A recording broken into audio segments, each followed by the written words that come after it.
YouTube channel. My name is Folake Agunbiade, aka the Customer Seductress herself. I'm super excited to be back as always. Thank you guys for always coming back. To every frequent returner, I'm glad you always come back. Thank you for the love you have shown to me, to the channel, over the course of this My Heart Memoir series. If this is your first time, however, bumping into this channel, yes, welcome. Where have you been? I'm glad you're finally here. Can you do me a quick favor? Look below. Yeah, this red button. It says subscribe. Yes, click on it. It doesn't bite. Click, click, click, click, click. Click once. Yes, you just subscribed. Beside it, there's a bell sign. Click on it as well so that you can get a notification every single time I upload a new video. If you're a frequent returner, you know the drill now. Don't forget to like, thumbs up, comment. Yes, say something about the video. If you're loving it, love on us. And share this video with family and friends. If you missed last week's video, oh my God, you know now.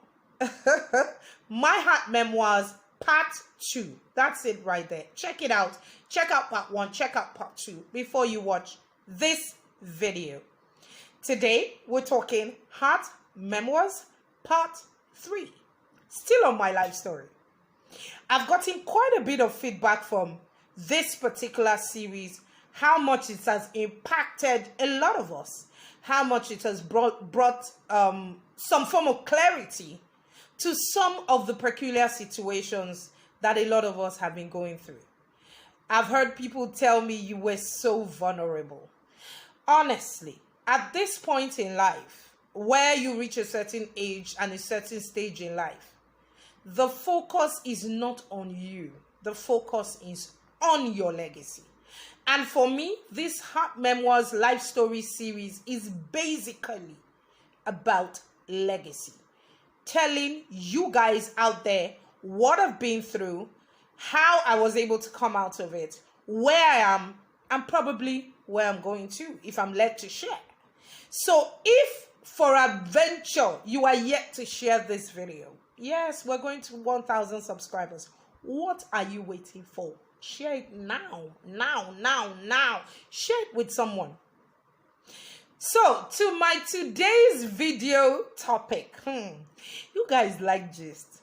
Okay, so I'm going to, last week I kind of touched on how I found my life partner and how I was able to translate a very beautiful friendship into a love story that still exists till this moment. Today, I'll be touching on a part of my life that has to do with my career growth. A lot of people have asked me one-on-one, how did you get to where you are? My son I was asking my son a very interesting question, and that's why I decided to share this part in today's video. I was asking him a very interesting question a few days ago, and I said, oh, Oluwa, let me save his name before some of you tease him. I said, what would you like to be when you grow up? And he said, I'd like to be a drummer. I'd like to drum. I'd like to be a photographer. And I'd like to be a customer seductor. I had a good laugh because that was kind of refreshing. If my son felt being a customer seductor was a career that he would want to be a part of.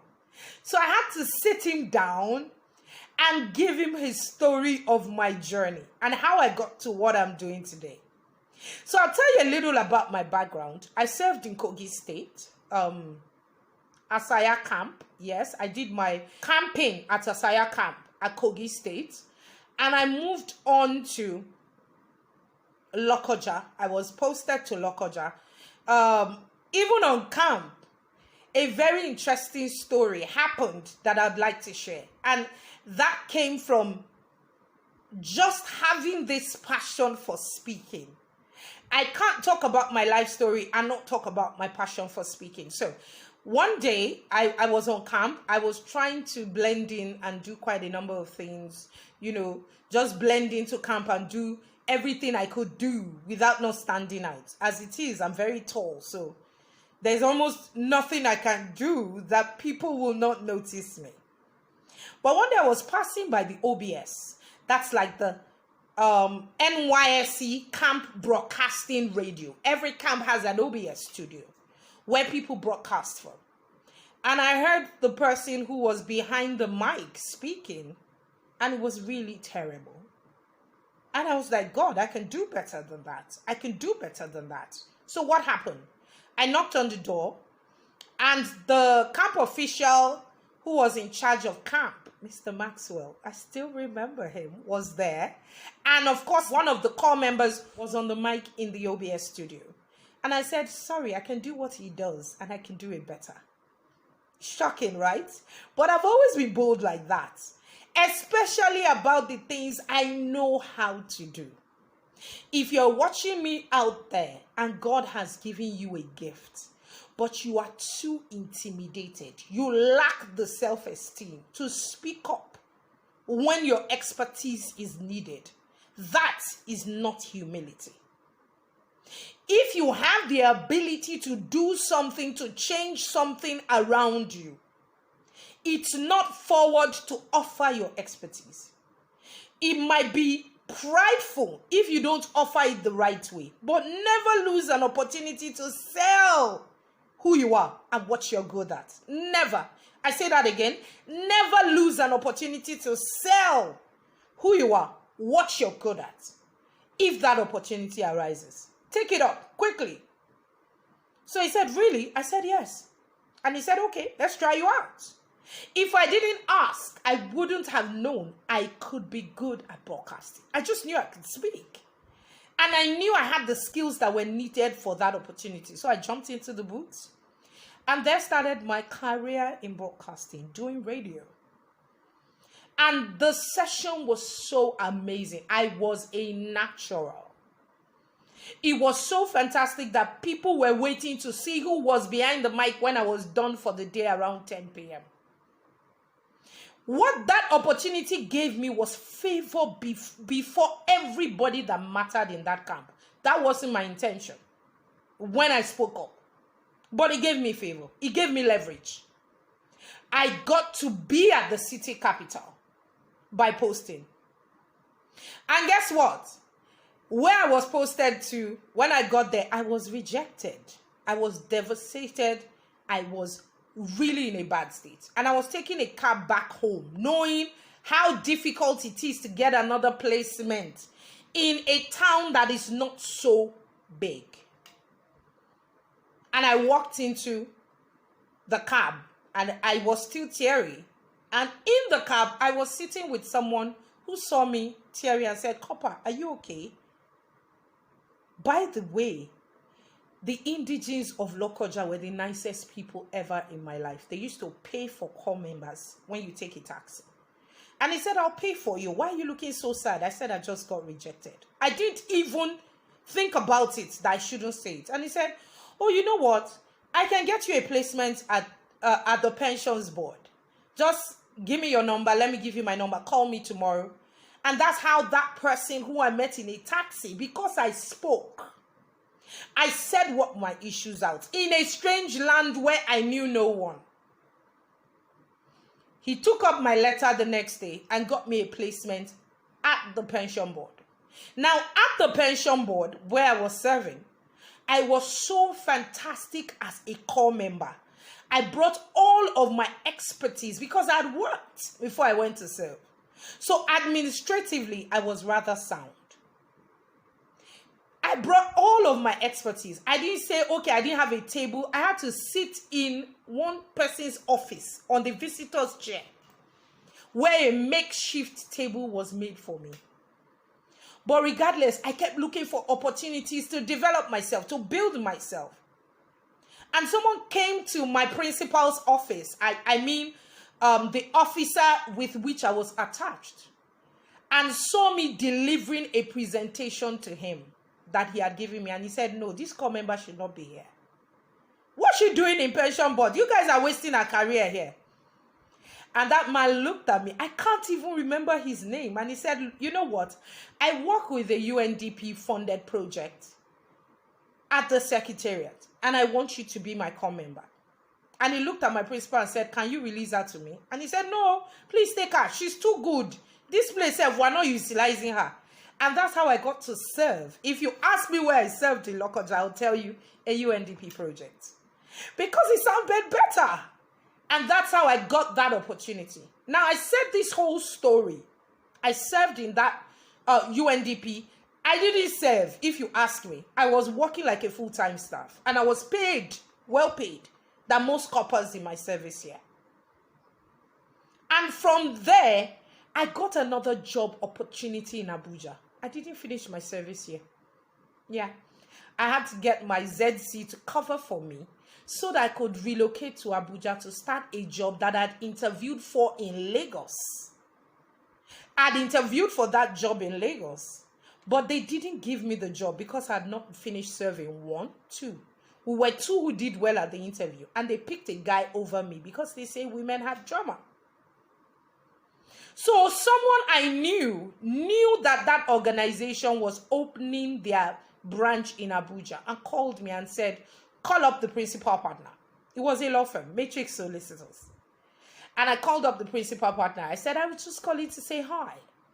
If I was not bold enough to make that call, my career in law, where I grew from front desk to practice administrator, before I left to do other things, would never have started. So I called him up and I said, sir, I just wanted to say, hey, hi. He said, where are you? I said, I'm serving in Kogi State.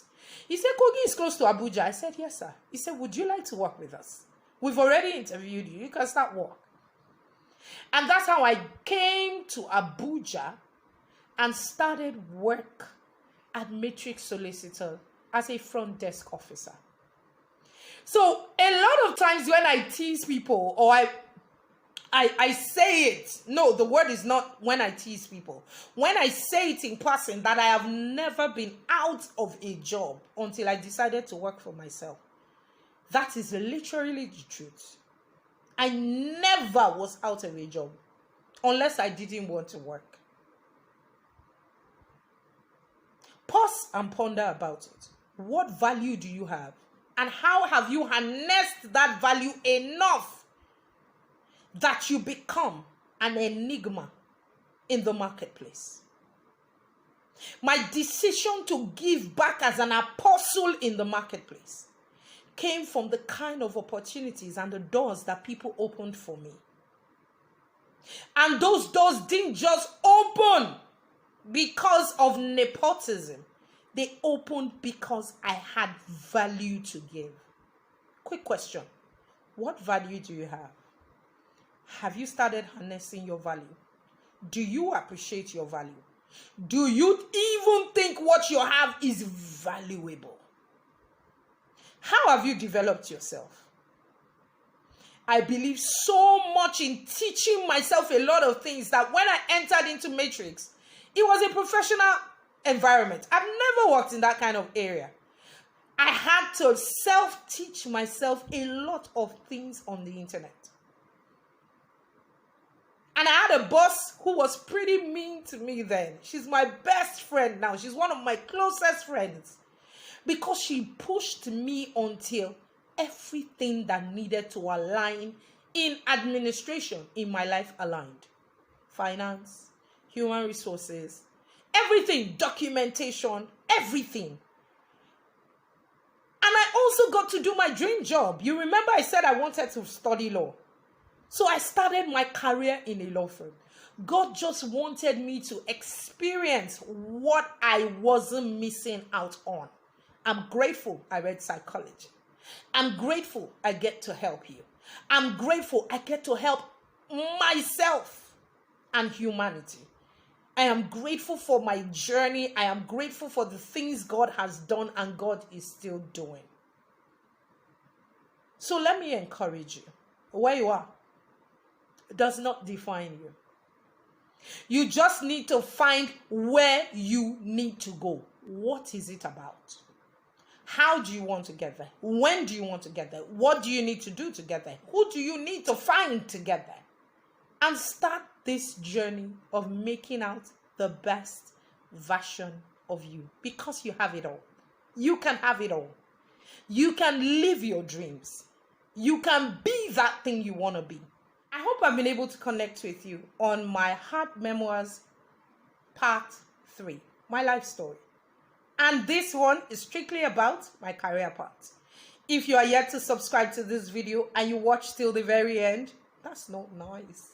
Click on the subscribe button, that's it, and the bell sign, so that you can get a notification every single time I upload a new video. If you are yet to click on the like button, like. Comment, type a note, are you enjoying this, and share this video with your family and friends. Till I come into your faces sometime soon, it's your girl, Folake Agumbiade. And I love you, I cherish you, I care about you. Keep winning and keep being the best version of you. Bye, guys.